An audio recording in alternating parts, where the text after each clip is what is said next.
son aquellas que satisfacen esta condición, dada epsilon mayor que cero, hay un momento a partir del cual, si tomamos dos subíndices mayores que Sn, la diferencia entre xn y xm es menor que epsilon.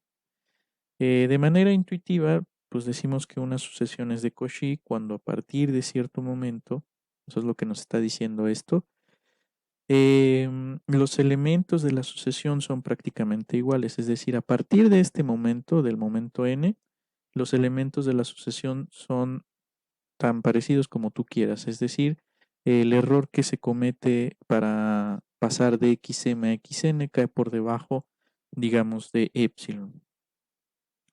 Digamos, la importancia de este tipo de sucesiones yace en el resultado justamente principal que vamos a demostrar, que es que una sucesión de números reales es convergente si solamente si es una sucesión de Cauchy.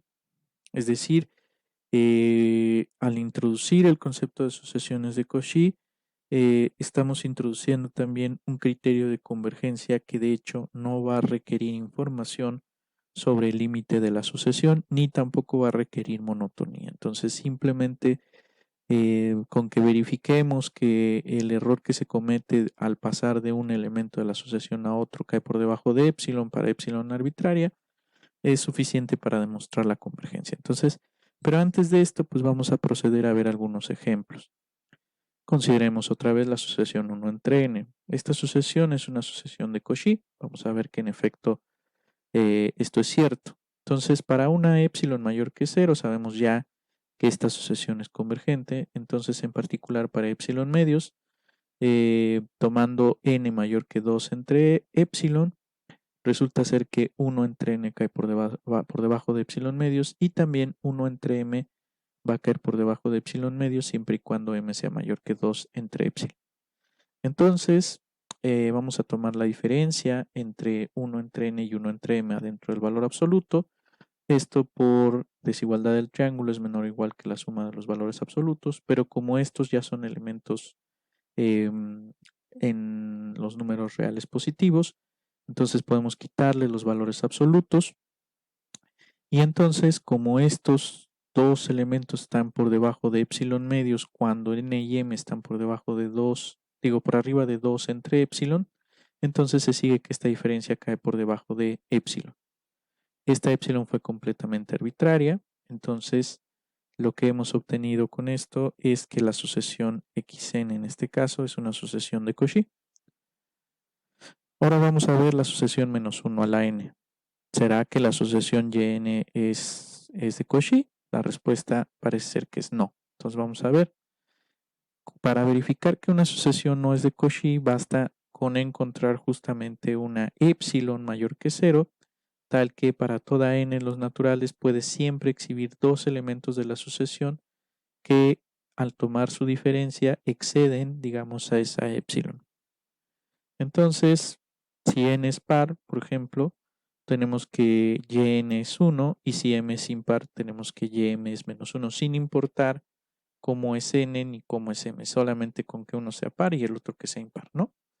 Entonces, por ejemplo, tomando epsilon igual a 1, para epsilon igual a 1 y tomando la diferencia entre yn y ym, la diferencia entre yn y ym en valor absoluto pues es 2. Y 2 evidentemente excede al valor 1. Entonces, pues ya encontramos una epsilon para la cual sucede que sin importar el momento a partir del cual consideres a n y m mayores que s, la diferencia entre yn y ym pues cae por arriba de ese valor epsilon. Entonces resulta ser que esta sucesión no es una sucesión de Cauchy. Entonces una propiedad importante que tienen las sucesiones de Cauchy en primera instancia pues es que son sucesiones acotadas. Entonces vamos a demostrar este hecho. Pues vamos a tomar epsilon igual a 1. Entonces, en particular para esta epsilon, sucede que como xn es de Cauchy, podemos encontrar un momento a partir del cual la diferencia entre estos dos elementos caiga por debajo de 1. Entonces, ¿qué tenemos? En particular, sabemos que a partir del término n grande más 1, la diferencia entre xn y xn grande más 1 va a ser menor que 1.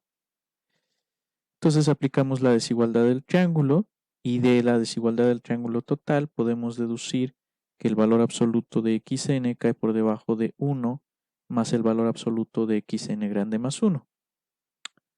Ahora bien, hay algunos elementos que no satisfacen esta desigualdad. Sabemos que es x1, x2, así hasta xn. Entonces justo consideramos esos elementos y esta cota que estamos tomando aquí.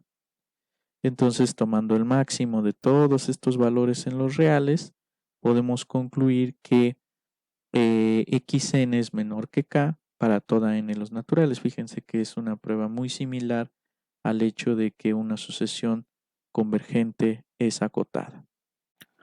Bien, entonces vamos a demostrar este hecho relevante. Quizás sea hasta este momento, digamos, el resultado más importante que tenemos en el curso. Entonces, pues primero vamos a suponer que nuestra sucesión es una sucesión convergente, digamos, a un valor x. Entonces vamos a usar la definición de límite. Sabemos que dada epsilon mayor que 0, existe una n en los naturales tal que xn menos x es menor que epsilon medio siempre y cuando n sea mayor que n. ¿Por qué elegí epsilon medio? Recuerden que este es un clásico ejemplo de una demostración que primero la hacemos y luego ajustamos, digamos, la cota. Entonces, podemos elegir, digamos, n y m mayores que n. Aquí también puedo poner en lugar de n, puedo poner m con m mayor que esta n, ¿no? Entonces, eligiendo n y m mayores que n, tomamos la diferencia entre xn y xm, agregamos un cero mañoso, agregamos x menos x, entonces menos x lo asociamos con xn y más x, tras hacer este truquito de poner el más como menos por menos, tenemos aquí xm menos x.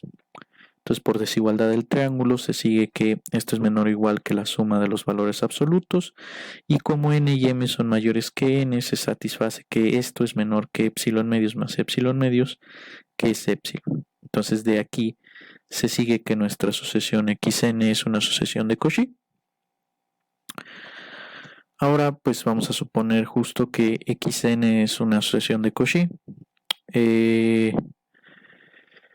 Lo que sabemos es que la sucesión es una sucesión acotada. Entonces, por ser una sucesión acotada, podemos aplicar el teorema de Bolzano-Weierstrass.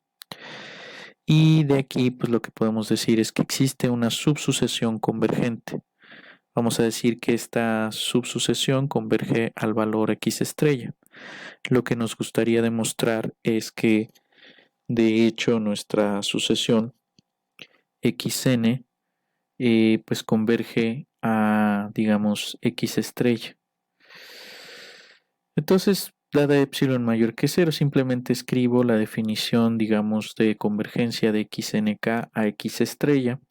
Entonces, xnk se aproxima a x estrella con un error por debajo de epsilon medios, siempre y cuando nk sea mayor que una n1 en los naturales, ¿no? Entonces, como es de Cauchy, lo que sabemos es que si para un momento específico y para la misma epsilon que hemos considerado en la convergencia de xnk, se satisface que si n y m están por arriba de ese momento, entonces la diferencia entre xn y xm está por debajo, digamos, de esa epsilon. Entonces, fíjense que si tomamos otra vez n como el máximo de n1 y n2, y si nk es mayor que esa n, entonces la diferencia entre xn y xnk está por debajo, digamos, de epsilon medios. Entonces, tomando este hecho en consideración, pues ya prácticamente estamos hechos. Podemos considerar, digamos, la diferencia entre xn y xn y x estrella y otra vez agregar un cero mañoso y aplicar la desigualdad del triángulo. Aquí tenemos xn menos x estrella, metemos xnk como cero mañoso, xnk menos xnk. Y entonces una xnk se lo asociamos a xn y el otro se lo asociamos a x estrella. Entonces si nk y n son mayores que un cierto n, aplicando la desigualdad del triángulo, esto es menor o igual que la suma de los valores absolutos. Si n y nk es mayor que n mayúscula, esto va a ser menor que epsilon medios, eso por condición de Cauchy, y la otra por condición de convergencia va a ser menor que epsilon medios. Entonces, como esta epsilon que hemos tomado es completamente arbitraria, se sigue que nuestra sucesión es una sucesión convergente.